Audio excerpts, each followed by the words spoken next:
Hello students, welcome to my YouTube channel biology classes. So students, आज की class में हम लोग पढ़ेंगे कृषि में भूमि उर्वरता। मतलब पिछले वाले पढ़े थे कि बैक्टीरिया का जो है कि हम लोग पढ़ रहे थे कि क्या उसका जो है कि यूज़फुल क्या होता है और क्या हार्मफुल होता है। तो कल के क्लासेस में हम उसके यूज़फुल पढ़े थे क्योंकि उसका आर्थिक महत्व पढ़ रहे हैं। तो जीवाणुओं का आर्थिक महत्व में मैंने बताया था कि जीवाणुओं में जो आर्थिक महत्व दो तरह का होता है। एक होता है एक एक क्या होता था, तो एक पहला वाला जो था वो था लाभदायक एक्टिविटी, मतलब लाभदायक क्रियाएं होती थी, और दूसरा क्या थी, हानिकारक क्रियाएं। तो लाभदायक क्रियाएं का ये अगला पार्ट वीडियो है। अगर आप इससे पहले वाले वीडियो को नहीं देखे हैं तो डिस्क्रिप्शन पे लिंक दिया गया है, वहाँ जा कर के वीडियो को देख सकते हैं। ठीक है, तो चलिए स्टार्ट करते हैं। आज हम पढ़ेंगे उसके दूसरे नंबर पे कृषि में भूमि उर्वरता। मतलब कृषि में भूमि उर्वरता क्या है, तो जीवाणुओं का जो है कृषि में क्या योगदान है। जीवाणु भूमि की उर्वरता शक्ति को क्या करता है, तो बढ़ाने में क्या करता है, उपयोगी होता है। ठीक है, और ये क्या होते हैं कि निम्न प्रकार के होते हैं। मतलब कि कृषि में जीवाणु का भी क्या होता है, बहुत बड़ा योगदान होता है। कौन कौन सा होता है, तो उसमें तीन तरह का होता है। एक होता है अमोनी कारक जीवाणु होता है, दूसरा क्या होता है नाइट्रिक कारक जीवाणु होता है, और तीसरा क्या होता है नाइट्रोजन स्थिरीकरण जीवाणु होता है। तो ये तीन तरह का जीवाणु किस में मदद करते हैं, तो कृषि में भूमि की उर्वरता बनाए रखने के लिए। तो चलिए एक एक करके देख लेते हैं कि अमोनी कारक जीवाणु क्या है, और फिर नाइट्रिक कारक जीवाणु क्या है, फिर क्या है नाइट्रोजन स्थिरीकरण जीवाणु क्या है। तो सबसे पहले हम देखेंगे अमोनी कारक जीवाणु क्या है। तो बेसिकली अमोनी कारक जीवाणु में क्या बताएंगे कि जैसे बैसिलस माइक्रोइडिस बैसिलस माइक्रोइडिस जो है, यह जीव जंतु व पेड़ पौधों के प्रोटीन्स तथा उनके अवशिष्ट पदार्थों को क्या करता है, अमीनो अम्ल में तोड़ देता है। मतलब कि जितने भी प्रकार के जीव जंतु होते हैं और पेड़ पौधे होते हैं, तो इन सभी प्रकार की जीव जंतुओं में और पेड़ पौधों में पाया जाने वाला जो प्रोटीन और उनके जो अपशिष्ट पदार्थ है, तो प्रोटीन्स और अपशिष्ट पदार्थ को ये क्या करता है, तो ये अमीनो अम्लों में क्या कर देता है, तोड़ देता है। ठीक है, तो ये कौन तोड़ता है, तो ये बैसिलस माइकोडिस नामक जीवाणु कर देता है। अब आपसे पूछा जाए कि बताइए कि वह कौन सा जीवाणु है जो जीव जंतु तथा पेड़ पौधे के प्रोटीन्स को और उनके अपशिष्ट पदार्थों को अमोनिया में क्या करता है, तो अमीनो अम्ल में क्या कर देता है, तोड़ देता है। तो अमीनो अम्ल में कौन तोड़ता है, तो आप नाम बता देंगे, बैसिलस माइकोइडिस। ये जीवाणु क्या करता है, तो उनके अपशिष्ट पदार्थों को और प्रोटीन्स को क्या करता है, तो अमीनो अम्ल में तोड़ देता है। ठीक है, अब क्या होता है, ये अमीनो अम्ल अमोनीकारी जीवाणु द्वारा अमोनिया में परिवर्तित होता है। अब ये जो अमीनो अम्ल बना है, इस अमीनो अम्ल को अमोनी कारक जो जीवाणु होता है वो क्या करता है, इसको अमोनिया में क्या कर देता है, बदल देता है, परिवर्तित कर देता है। तो सबसे पहले कि जीव जंतु या पेड़ पौधों का जो प्रोटीन से जो अपशिष्ट पदार्थ है वो किस में कन्वर्ट हो जाता है, एमिनो अम्ल में कन्वर्ट हो जाता है। ठीक है, यानी एमिनो अम्ल में क्या होता है, बदल जाता है। और एमिनो अम्ल में कौन बदलता है, तो ये बदलता है बैसिलस माइकोइडिस बदल देता है। फिर अब ये जो अमीनो अम्ल है, इस अमीनो अम्ल को अमोनी कारक नामक जीवाणु के द्वारा क्या कर दिया जाता है, इसको अमोनिया में परिवर्तित कर दिया जाता है। ठीक है, थर्ड नंबर पे क्या समझेंगे कि जो अमोनिया होती है ये भूमि में उपस्थित लवण के साथ मिलकर के अमोनिया लवण बना लेती है। मतलब जो अमोनिया बना है वह अमोनिया क्या होगा, वह अमोनिया भूमि में क्या होता है, तो भूमि में उपस्थित लवण के साथ मिल करके ये अमोनिया लवण का क्या करती है, निर्माण कर लेती है। अब इस क्रिया को क्या कहते हैं, तो इस क्रिया को अमोनीकरण कहते हैं। अब आपसे पूछा जाए कि अमोनीकरण किसे कहते हैं, तो क्या बताएंगे, अमोनीकरण किसे कहते हैं, अमोनिया भूमि में उपस्थित लवण के साथ क्या हो जाता है, मिल करके मिल जाता है और फिर क्या बनाता है, अमोनिया लवण बनाती है। और इसी को क्या कहा जाता है, तो इस प्रक्रिया को अमोनीकरण कहते हैं। ठीक है, अब हम आगे देख लेते हैं इसके। और हाँ, वीडियो को आप लोग अधिक से अधिक शेयर करिए, लाइक करिए और चैनल को सब्सक्राइब कर लें। अगर आपको वीडियो समझ में नहीं आ रहा है तो कमेंट बॉक्स में हमें लिख करके बताएं। अब हम दूसरी पॉइंट बताएंगे इसकी दूसरी पॉइंट क्या है, तो नाइट्रिक कारक जीवाणु क्या है, नाइट्रिक कारक जीवाणु। और जितना भी टॉपिक मैं पढ़ाता हूँ इन सभी टॉपिक को आप नोट्स बनाया करिए, उसको लिखा करिए और रिवीजन करना बहुत ज़रूरी है। ठीक है, आप रिवीजन करते रहिए, टेस्ट में बहुत ज़्यादा लेने वाला हूँ। तो बारी बारी करके सारा वीडियो का जितना भी नोट्स है उन सभी नोट्स को अपने कॉपी पर लिख करके उसको अच्छे से प्रिपेयर कर लीजिए। ठीक है, अगर अच्छे से प्रिपेयर कर लेंगे तभी आप टेस्ट में बेटर से बेटर कर पाएंगे। ठीक है, तो चलिए बात करते हैं नाइट्रिक कारक जीवाणु क्या है। तो जो नाइट्रिक कारक जीवाणु है, कुछ जीवाणु जैसे नाइट्रोसोकोकस एवं नाइट्रोसोमोनास अमोनिया की नाइट्रोजन को ऑक्सीकृत करके यह नाइट्राइट में क्या कर देती हैं, बदल देती हैं। मतलब कि ये कुछ ऐसे भी जीवाणु होते हैं जैसे नाइट्रोसोकोकस और नाइट्रोसोमोनास, ये दो जीवाणु ऐसे होते हैं जो नाइट्रोजन को ऑक्सीकृत करके नाइट्राइट में क्या कर देता है, बदल देता है। अब आपसे पूछा जाए कि बताइए नाइट्रोजन को ऑक्सीकृत करके कौन नाइट्राइट में बदलता है, तो नाइट्राइट में बदलने वाले जो जीवाणु होते हैं उसको क्या कहते हैं, नाइट्रोसोकोकस या फिर नाइट्रोसोमोनास कहते हैं। ठीक है, ये दोनों जीवाणु क्या करते हैं, तो नाइट्रोजन को ये बेसिकली किस में बदल देते हैं, तो ये नाइट्रोजन को नाइट्राइट में क्या कर देते हैं, बदल देते हैं। ठीक है, अब तीसरा क्या है, तो नाइट्रोजन का स्थिरीकरण करने वाले जीवाणु। अब इसमें देखिए क्या है, कुछ जीवाणु जैसे राइजोबियम लेग्यूमिनोसेरम ये और लेग्यूमिनोसिकूल, मतलब ये जो जीवाणु है राइजोबियम और क्या है, लेग्यूमिनोसेरम, ये जो जीवाणु होता है ये लेग्यूमिनोसिकूल यानी जो फैमिली होते हैं इस पादप के साथ रहते हैं और सहजीवन को क्या करते हैं, प्रदर्शित करते हैं। मतलब ये जो जीवाणु होते हैं लेग्यूमिनेसी फैमिली में आने वाले जो पौधे होते हैं उनके साथ ये जीवाणु रह करके सहजीवन को क्या करते हैं, प्रदर्शित करते हैं। सहजीवन का मतलब साथ साथ रहने को क्या करते हैं, प्रदर्शित करते हैं, जिससे दोनों को क्या होता है, तो जिससे दोनों को लाभ होता है। और जीवाणु को और उस प्रकार के जो प्लांट्स है, जो पौधे होते हैं, इन दोनों को एक दूसरे से क्या होता है, एक दूसरे से लाभ होता है। ठीक है, तो जैसे राइजोबैक्टर वायुमंडल की स्वतंत्र नाइट्रोजन को नाइट्रोजन यौगिक में क्या कर देते हैं, बदल देते हैं। तो इसमें जो एज़ोटोबैक्टर है, तो इसमें जो एज़ोटोबैक्टर है ये एज़ोटोबैक्टर क्या करती है, तो एज़ोटोबैक्टर वायुमंडल की स्वतंत्र नाइट्रोजन को नाइट्रोजन यौगिक में क्या कर देते हैं, बदल देते हैं। अब आपसे प्रश्न क्या पूछा जा सकता है, आपसे प्रश्न पूछा जा सकता है कि बताइए वह कौन सा जीवाणु है जो स्वतंत्र नाइट्रोजन को नाइट्रोजन यौगिक में बदल देते हैं या बदलने की क्षमता होती है, तो क्या हो जाएगा, एज़ोटोबैक्टर हो जाएगा। ठीक है, आगे देख लेते हैं।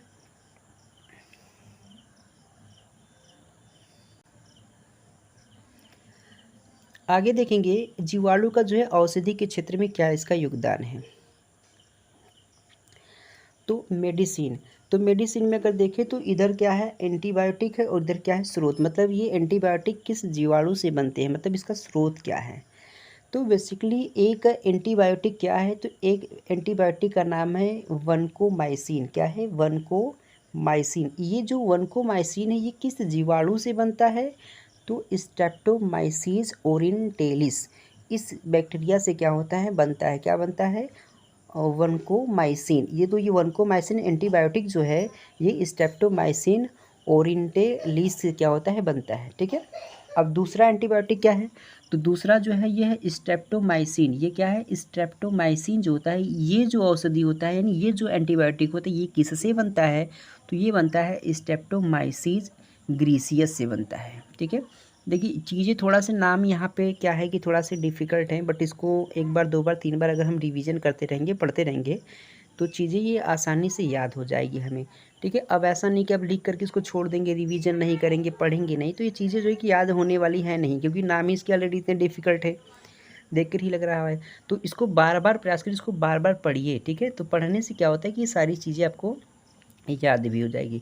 और हाँ, मैं आपसे ये कह रहा हूँ कि जो वीडियो मेरा है ये वीडियो काफ़ी छोटा रहता है, तो अगर मैं एक दिन में 10 मिनट का 15 मिनट का अगर मैं वीडियो बनाऊँगा तो चूँकि सिलेबस 11th का जो सिलेबस है वो काफ़ी बड़ा है, तो अगर 10 मिनट का वीडियो अगर हम बनाएंगे तो शायद हमारा सिलेबस जो है कंप्लीट नहीं हो पाएगा। ठीक है, तो अब हम वीडियो थोड़ी सी क्या होगी, थोड़ी सी वीडियो लंबी हो जाएगी, तो वीडियो को बिल्कुल स्किप ना करिएगा, एक तरफ से सारे वीडियो को देखिए और नोट्स बनाते चलिए, लिखते चलिए, पढ़ते चलिए, क्योंकि थोड़ी सी स्पीड बढ़ानी होगी, नहीं तो हम लोग का जो सिलेबस है वो पीछे हो जाएगा। ठीक है, तो सिलेबस को कवर करना है, इसलिए थोड़ी सी वीडियो लंबी जाएगी, तो प्लीज़ वीडियो को पूरा देखिए और वीडियो को कोशिश किया करिए कि वीडियो को पहले शेयर करके उसके बाद फिर वीडियो को क्या करिए, देखा करिए। ठीक है, तो आगे की तरफ बढ़ते हैं। देखिए आगे क्या है, नियोमाइसिन। जो नियोमाइसिन औषधि है ये जो होता है किससे बनता है, तो ये स्ट्रेप्टोमाइसीस फ्रेडी से बनता है। ठीक है, और क्या है, टेट्रासाइक्लिन किस जीवाणु से बनता है, तो स्ट्रेप्टोमाइसिन ऑरियोफेसियन से क्या होता है, बनता है।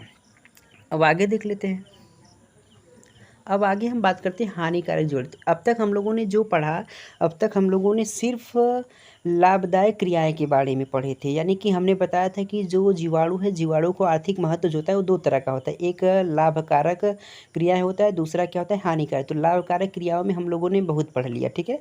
अब हम पढ़ेंगे हानिकारक क्रियाएं क्या होती हैं, हार्मफुल एक्टिविटीज़। तो बैक्टीरिया जो होता है ये क्या क्या हार्मफुल करता है, क्या क्या ये हानिकारक करता है, ठीक है। तो अब देखिए, अब इसमें क्या है, पहले लिखेंगे, पहले है भोजन का नष्टीकरण।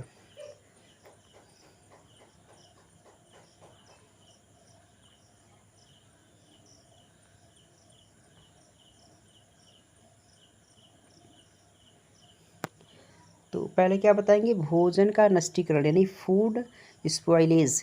तो ये जो फूड स्पॉइलेज यानी भोजन का जो नष्टीकरण, इसमें होता क्या है, तो बेसिकली इसमें बताएंगे कि कुछ जीवाणु ऐसे होते हैं जो भोज्य पदार्थों का अपघटन करके विषैला बना देते हैं। मतलब कुछ ऐसे भी बैक्टीरिया होते हैं कि भोज्य पदार्थों को क्या करते हैं, तो भोज्य पदार्थों को अपघटित कर देते हैं। मतलब उसको सड़ा गला देते हैं, एक तरह से करिए, अपघटित कर देते हैं, तोड़ देते हैं, और तोड़ करके उसे क्या कर देते हैं, पॉइजनस यानी कि उसे विषैला बना देते हैं। आप सुनेंगे पॉइजनस फूड, तो क्या बनाते हैं, यानी कोई अगर पूछे कि पॉइजनस फूड कौन बनाता है, तो कुछ ऐसे बैक्टीरिया होते हैं जो पदार्थों को, भोज्य पदार्थों को क्या करता है, अपघटन करके पॉइजनर फूड का निर्माण कर देते हैं, यानी विषैला पदार्थ बना देते हैं।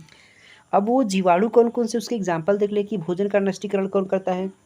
तो यहाँ पे दिया गया स्टेफाइलोकोकस हो जाएगा एक, दूसरा क्या हो जाएगा, माइक्रोकोकस होगा, तीसरा क्या हो जाएगा, क्लास्ट्रीडियम हो जाएगा, चौथा क्या हो जाएगा, बाटुलिनम हो जाएगा। तो ये जो जीवाणु होते हैं, ये जीवाणु भोजन का क्या करते हैं, नष्टीकरण करते हैं। हो सकता है कि कल की क्लासेस में आपसे यही पूछ लिया जाए प्रश्न कि भोजन का नष्टीकरण करने वाले जीवाणु का नाम बताइए। तो क्या बताएंगे, स्टेफाइलोकोकस हो जाएगा, माइक्रोकोकस हो जाएगा, और क्लास्ट्रीडियम हो जाएगा, और क्या होगा, बाटुलिनम हो जाएगा। ये जीवाणु जो थे क्या करते हैं, ये जीवाणु भोजन का नष्टीकरण करते हैं, ठीक है। अब हम बात करते हैं हानिकारक में दूसरी क्रियाएं। तो हानिकारक में दूसरी क्रिया क्या है, भूमि की उर्वरता शक्ति। तो जो भूमि की उर्वरता शक्ति है, भूमि की उर्वरता शक्ति में कुछ जीवाणु भूमि में क्या होते हैं, उपस्थित नाइट्रेट को क्या करते हैं, अमोनिया में बदल देते हैं। यानी कुछ जीवाणु ऐसे होते हैं जो भूमि में उपस्थित जो नाइट्रेट होते हैं, इस भूमि में उपस्थित नाइट्रेट को ये क्या करता है, अमोनिया में कन्वर्ट कर देते हैं, ठीक है। क्या कर देते हैं, अमोनिया में इसको परिवर्तित कर देते हैं, और जिससे भूमि की उर्वरता क्या होती है, उर्वरा शक्ति जो होती कम हो जाती है। यानी कुछ ऐसे बैक्टीरिया होते हैं जो क्या करते हैं, वो भूमि में उपस्थित नाइट्राइट को क्या करते हैं, वो अमोनिया में बदल देते हैं, और जब अमोनिया में बदल देते हैं तो इससे भूमि की उर्वरता शक्ति जो होती है वो क्या हो जाती है, कम हो जाती है। और जब उर्वरता शक्ति कम हो जाएगी तो कोई भी फसल सही तरह का नहीं हो पाता है। अब क्वेश्चन क्या है कि अब ये प्रक्रिया यानी ये कौन से जीवाणु है जो नाइट्राइट को अमोनिया में बदलती है, तो इसका नाम क्या हो जाएगा, तो इसको कहते हैं डी नाइट्रीफाइंग जीवाणु। डी नाइट्रीफाइंग का जीवाणु का मतलब कौन हो जाएगा, जैसे बैसिलस, क्या हो जाएगा, बैसिलस डी नाइट्रीफिकेंस। ये क्या होते हैं, ये ऐसे जीवाणु होते हैं जो नाइट्राइट को अमोनिया में क्या करते हैं, कन्वर्ट करते हैं, ठीक है। अब तीसरा इसमें क्या पढ़ेंगे, कपास की फसल का नाश। यानी जो कपास की फसल, उसका नाश कौन करता है। तो कुछ जीवाणु कपास से प्राप्त रुई के रेशे को खराब कर देते हैं। जैसे कौन है, स्पाइरोकिट्स और साइटोफेज। ये क्या है, ये ऐसे जीवाणु होते हैं जो क्या करते हैं, जो कपास से प्राप्त रेशे को क्या कर देते हैं, खराब कर। अब आपसे पूछा जाए कपास की फसल को नाश करने वाले जीवाणु का नाम बताइए, तो क्या बताएंगे, स्पाइरोकीट और साइटोफेज बता देंगे, ठीक है। आज भी वीडियो के अंत में जो है कि आपसे प्रश्न पूछे गए हैं, तो वीडियो को स्किप ना करिएगा, वीडियो को पूरा देखिए, और वीडियो के अंत में आपसे जो प्रश्न पूछा जाएगा उस प्रश्न का जवाब आप कमेंट बॉक्स में लिख दीजिएगा, ठीक है। तो चलिए देखिए आगे की तरफ बढ़ते हैं। अब आगे हम देख लेते हैं इसका आगे की तरफ देखिए, मनुष्य के रोग। यानी अब इसमें जो होता है, ये मनुष्य में रोग कौन कौन से फैलाते हैं। तो जीवाणुओं से होने वाले मनुष्य के जो रोग होते हैं वो निम्नलिखित होते हैं, ठीक है। पहला, जैसे अगर पूछा जाए हैजा, हैजा जो होता है वो कौन से जीवाणु बन करता है, तो विवरीय कॉलेरी। तो विवरीय कॉलेरी नामक जो बैक्टीरिया होता है, ये मनुष्यों में हैजा रोग क्या करता है, तो मनुष्यों में हैजा रोग उत्पन्न करता है, ठीक है। दूसरा कौन सा रोग है, डिप्थीरिया। तो डिप्थीरिया जो होता है इसको कौन करता है, तो इसको कहता है कॉनिबैक्टीरियम डिप्थीरी करता है, ठीक है। तीसरा क्या है, निमोनिया। निमोनिया जो होता है ये कौन करता है, तो स्ट्रेप्टोकोकस निमोनिया। ये तो मैंने बताया था, स्ट्रेप्टोकोकस निमोनी जो है ये निमोनिया रोग को उत्पन्न करता है। उसके बाद बात करते हैं क्षय रोग। क्षय रोग करने वाले जो जीवाणु थे कौन होते हैं, तो माइक्रोबैक्टीरियम ट्यूबरकुलोसिस होता है, ठीक है। उसके बाद टिटेनस। टिटेनस किस जीवाणु की वजह से होता है, तो क्लास्ट्रीडियम टिटेनी होता है। क्या होता है, क्लास्ट्रीडियम टिटेनी होता है। उसके बाद क्या है, मेनी जॉइंटिस होता है। इसको कौन करता है, तो निसेरिया और मेनिनजाइटिस होता है, ठीक है, जाइंटिटिस। उसके बाद इसमें कौन सा देखें तो इसमें गोनोरिया, जो गोनोरिया रोग होता है ये कौन सा जीवाणु उत्पन्न करता है, तो निसेरिया गोनोरी नामक जीवाणु जो है इसको उत्पन्न करता है। टाइफाइड की बात कर ले, टाइफाइड जो होता है इसको कौन सी बैक्टीरिया करता है, तो साल्मिना टाइफी करता है। साल्मिना टाइफी जो होता है ये क्या करता है, टाइफाइड रोग को उत्पन्न करता है। कुष्ठ रोग, अब ये जो कुष्ठ रोग है इसको कौन करता है, इसको करता है माइकोबैक्टीरियम लेप्री करता है। और काली खांसी को कौन करता है, तो ये बताएंगे बोडेटली और पटुसिस जो होता है ये क्या करता है, इस रोग को उत्पन्न करता है। फ्लू फीवर कौन करता है, तो बता देंगे बेसिकली इसमें कौन सा होता है, तो ये होता है कोस्लिया बर्डेनिटी होता है, ठीक है। तो ये क्या था, ये मनुष्य के शरीर में होने वाले रोग भी किसके के द्वारा, जीवाणुओं के द्वारा क्या होता है, तो जीवाणुओं के द्वारा ये रोग उत्पन्न होते हैं, ठीक है। तो आई होप कि आपको सब समझ में आ गया होगा। तो ये आज की क्लासेस में हम लोगों ने कम्प्लीटली पढ़ लिया कि जीवाणुओं का क्या आर्थिक महत्व होता है। अगले दिन की क्लास में हम देखेंगे, लेकिन उससे पहले कल की वीडियो अगर आप देखे हैं तो वहाँ से आपके कुछ प्रश्न पूछे जा रहे हैं जिसका जवाब कमेंट बॉक्स में लिखेंगे। तो आज का प्रश्न है, सिरका बनाने के लिए किस जीवाणु का उपयोग करते हैं, ठीक है। सिरका बनाने वाले किस जीवाणु का उपयोग करते हैं, ये कल की क्लासेस में मैंने बताया था। तो अगर आप कल का क्लास नहीं देखे हैं तो आज जा कर के पहले कल की क्लासेस को देख लीजिए।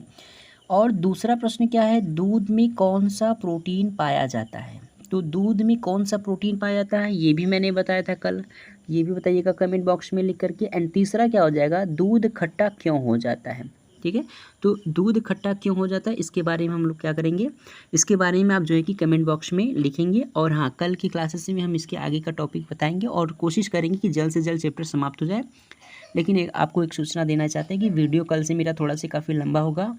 अगर आपको इससे कोई प्रॉब्लम होगा तो बताएंगे, तो मैं छोटा छोटा ही वीडियो बनाऊंगा। लेकिन कल मुझे लगता है कि आधे घंटे का वीडियो कम से कम बनेगा, ठीक है। अगर आधे घंटे का वीडियो नहीं बन पाएगा तो कोर्स हम लोग का कंप्लीट नहीं हो पाएगा। तो कोर्स कंप्लीट करने के लिए मैं थोड़ा सा वीडियो लॉन्ग कर रहूँगा, जिससे आपका कोर्स आसानी से क्या हो सके, कंप्लीट हो सके, ठीक है।